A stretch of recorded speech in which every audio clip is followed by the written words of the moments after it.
Hey guys, how you going? Hope you're all doing very well. This afternoon I'm going to be doing yet another movie review, so hopefully you find this one interesting. This movie is a horror film from Argentina, Spanish language English subs, released in the year 2019, directed by Martin Bluson and Macarena Lenzi, and this film is called Rock, Paper and Scissors. So Rock, Paper and Scissors is about two siblings, they're adults, and they were living with their very sick father who has recently died. So they get a knock on the door and it's their long lost sister from Spain, and to their surprise she's not there to reunite with them, but she's there to tell them that she's selling her share of the house. So it's a very selfish reason for coming back to Argentina, which is an insult to the two main characters who desperately want her to stay with them.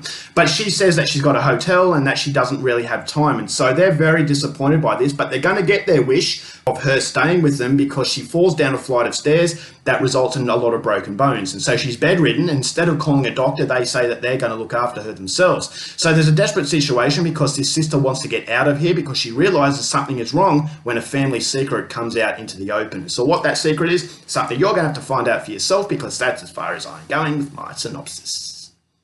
Now my thoughts on Rock, Paper and Scissors. I didn't know what to expect with this movie. Now, Argentine horror is very, very exciting because it's like Russian roulette. 1 in every 6 is going to be very good. So whether or not this movie was going to be gold or absolute rubbish, I didn't know. Now, Argentine horror is very dear to me. Argentine cinema is very dear to me. But as I said, it's very inconsistent. You're not quite sure what movie is going to be great and what movie is going to be rubbish. And so this is a film that had a very good trailer, but it wouldn't have been the first time that a trailer deceived me into thinking that this is going to be a really, really good movie. So with limited expectations based on the fact that no one really talks about this movie, I went in there with the hope that it was going to surprise me, but unfortunately after watching this movie I will say that it was incredibly underwhelming, and you can put it to the big pile of very disposable Argentine horror. Now I will say that it's not a complete waste of time. There are elements in this movie that I really liked. It is a film that reminded me of Misery with James Caan and Kathy Bates, where it's a very claustrophobic film. It's a very minimalistic film. It has very minimal characters, so the movie really emphasizes the performances and the character development, which is what Misery did. I thought Misery had that same level of curiosity where the interest is there. What was Kathy Bates' character is up to? And this is a film that reminded me of that. So it's taking inspiration from Misery, but it has its own ideas to prevent it from being a carbon copy. And I really like that. I like directors who really respect older horror films, but are actually not trying to make a carbon copy, but actually take it and mold it into their own. And definitely Rock, Paper and Scissors has that mood about it, and so that was something I liked. I thought Augustina Servino's performance as this mentally ill woman was fantastic. On the outside she seemed harmless, but on the inside something was going on and something was simmering. And again, that's just something that was a very strong quality of Misery. So this is like a Latin version of Misery, but to a much lesser extent. And so the movie was very quirky, atmosphere was very quirky, the cinematography, the soundtrack, and so it does set up a really good premise as far as the first quarter is concerned. It sets up a platform where it really threatens to jump off. So I thought the anticipation was there, that sense of, haunting creepiness was there, and so what was around the corner. But unfortunately the problem with this movie is when you get around that corner, it's not all that interesting. The revelation in this movie,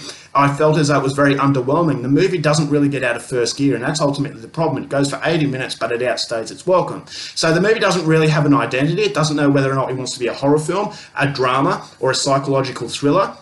And because it doesn't really know what it wants, it has a very empty feeling. I felt as though there was a lack of confidence there because the identity didn't know what it wanted to be. So it didn't have enough scares to be a horror film. It didn't have enough interest in the character development to be a character study. And so ultimately it just feels like emptiness. It feels like a really shallow experience that doesn't really deliver. It doesn't really get out of first gear. And the movie just stays at okay.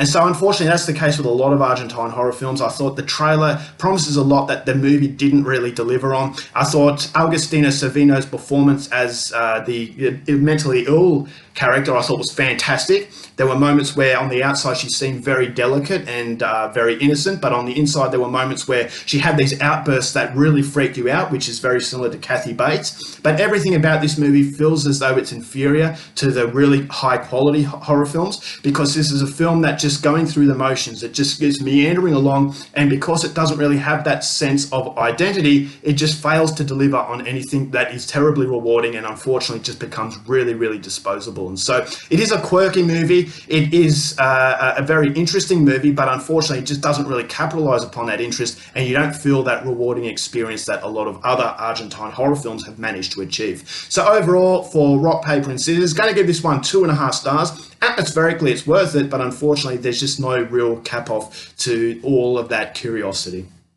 Alright guys, that's it for my review. Hope you enjoyed it. Till next time, keep watching movies, and I'll see you later.